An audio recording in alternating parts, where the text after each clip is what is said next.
you all have learned the a plus b whole square formula, a plus b whole cube formula, the trigonometry formulas, and the description of cell and all. But you don't remember it now, and nor it is incorporate in your real life. Still you are successful. So what is that? You spend 8 to 9 years learning these things, but that doesn't incorporate in your real life. So today we are going to discuss about the Indian education system and what are its major flaws. Good morning friends, my name is Piyush Bhatt and welcome to Great Entrepreneurs. So my point number 1 is rote learning. Friends, you all have gone through the school and college, and many of you are already in school. You are going through your school times, and due to lockdown you are doing all things from your home. Still you are in school, so you mug up everything and write on the paper, but still you are getting good marks. But the one who has not mugged up and made it his own answer, his or her own answer and written, he is getting less marks than you. Why? Though his learning is prolonged than yours. You are learning and it will go with the answer paper. But what he has learned, what he has understood is going to stay for him for a pretty long time. Still, till he doesn't revise it for long, then it would get, anyway he would not remember it for long, but still he will remember it. But your things, what you have learned is going to go away with the answer paper. So I don't encourage, I really don't like the rote learning system, and in order to get good marks you have to mug up everything and vomit on the paper. So this is my point number 1, rote learning. My second point is fear learning. Many of us are told from childhood that if you don't pass with good marks, and if you don't get 90 to 95% in the college, you are not in the school, you are not going to get a good college, and if you don't get a good college, you are not going to get a good job, and everything's come about getting a job. This is also one point. I am going to discuss it in the later part. So we are made scared that you have to pass or else your life would be ruined. But we see many billionaires and millionaires are college dropouts, or they have failed in college, so they have walked out of college, walkouts, but still they are successful in life. Many like Thomas Alva Edison is homeschooled, and still he has made the big invention like the light bulb, which is one of the important invention of mankind, and he was not good in studies. If we see the legendary billionaire businessman Dhirubhai Ambani, he was also not very good in school, and he dropped out when he was in class 10. After class 10 he dropped out. Still Dhirubhai Ambani is known for his business acumen, and he made such a big empire as Reliance. And all these things I am telling you because we see that failing is the integral part of many successful people's life. But we are always made scared that if you fail, then your life is going to ruin. So I am not telling that you should be encouraged for failing, but students should not be made study by this fear that if they fail, their life would be ruined. So my point number 3, missing education. So when we see that we are passed out of, many of you must have passed out of college, and still you don't know how to write a good email. You are sending an email, but you are not getting a response. So these things are not taught in our school. The skills which can earn you a living and make your fortune in the later part of your life are not taught in school. So these things are missing from our education system. So we have to make our teachers should teach us these things also, along with other things like physics, chemistry and biology. So this was my fourth point, missing education. My fifth point is no values or no importance for extracurricular activities. So what are extracurricular activities? The things and which we learn outside of our curriculum. The things like music, art, sports, and these things are not given importance. Many of you may have a small ground and you are taken there once a month, and no formal training is given if you are going to stick for any sport for long, not even from school.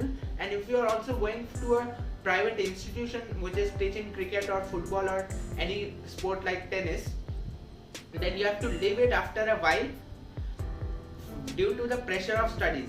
The pressure of studies is so much that you have to leave your passion, leave your things you want to learn, and you have to go for studies. So this should not be done, and this is why we know our condition in sports. In Olympics, basically we have 28 medals in total from other different sports games. And when we see the sports persons like Michael Phelps, he has 28 gold medals. He alone has 28 gold medals, but India has 28 medals in total, and among them are 9 gold medals. The entire country is making 28 medals, and that only sports person is making 28 gold medals. So what is the difference here? That he was given a chance to show his talent and he made it. But in India, much emphasis is not given for sports. Basically, in the maximum people don't encourage sports. But in other countries, we see that sports is given equal importance as other subjects like physics, chemistry, bio, mathematics is given.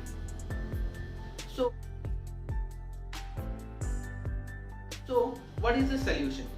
The solution is that our school, our learning system, our education system should be more practical based, and more emphasis on learning should be given rather than emphasis on rote learning.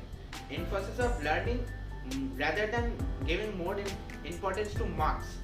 So marks should be given importance, but they should not be given importance over learning, because as I am telling you repeatedly, that what we have learned for our exam goes away with the answer sheet.